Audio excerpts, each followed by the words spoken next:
Good morning, folks, and welcome to the pre-market insight for March 11th, 2020. We're playing the ranges once more.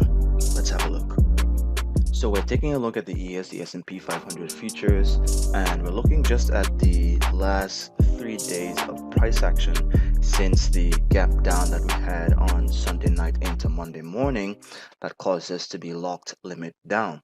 And I began speaking in the pre-market insight yesterday about the fact that in volatile environments like one needs to observe the price action and the nature of the aggression of both buyers and sellers at key inflection points.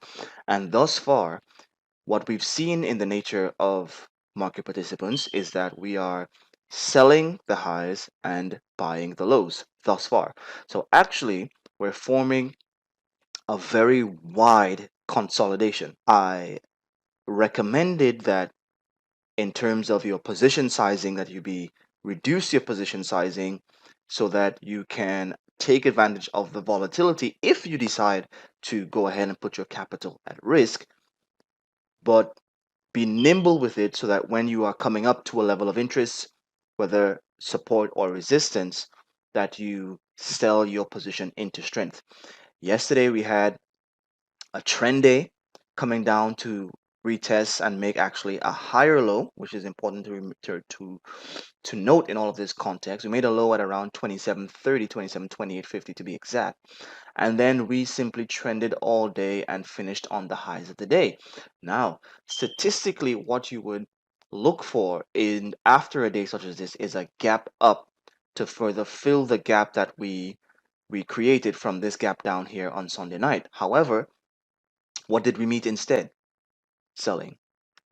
So on each and every attempt for the past week that we've rallied, we have come back into this.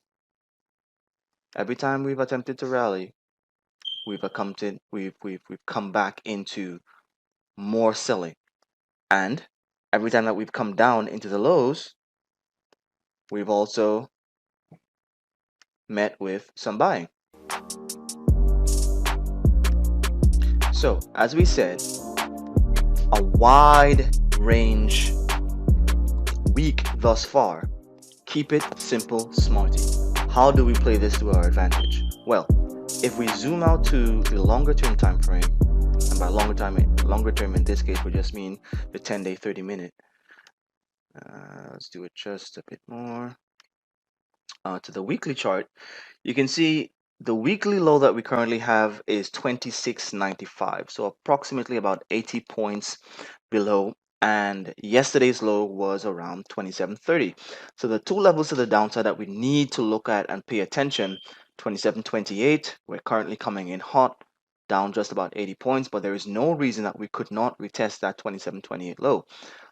At this point, we've tested that area just about 3 times. Typically, in price action, you may buy the first bounce, you may even attempt a long at the second, but the third time, if it does not hold, tends to have a break and a big break.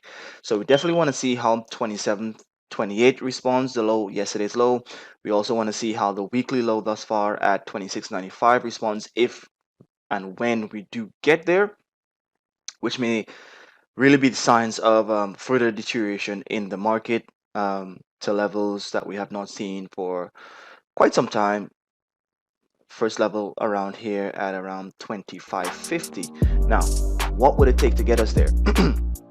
We have the sell-off in oil, we have the coronavirus news headlines, further quarantines, further shutdowns, more cases, more deaths, unfortunately, and the central bank stimulus from all over the world thus far has not helped to stymie or to increase market participant sentiment that this is going to be quickly and or easily dealt with.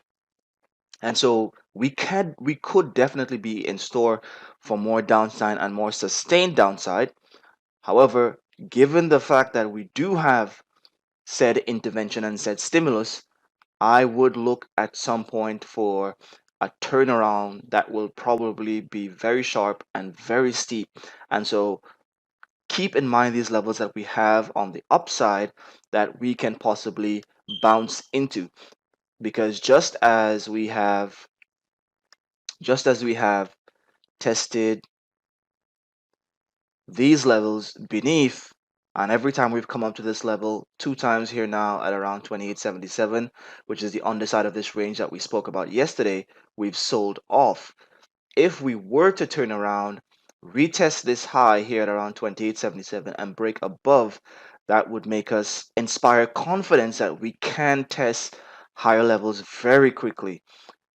The underside here at 29.45, this level here again at 29.85 or so, and then back into 2 weeks ago price action, this very large range here at 30.55 to 3100, 31.25 and 31.85 looming ahead as well.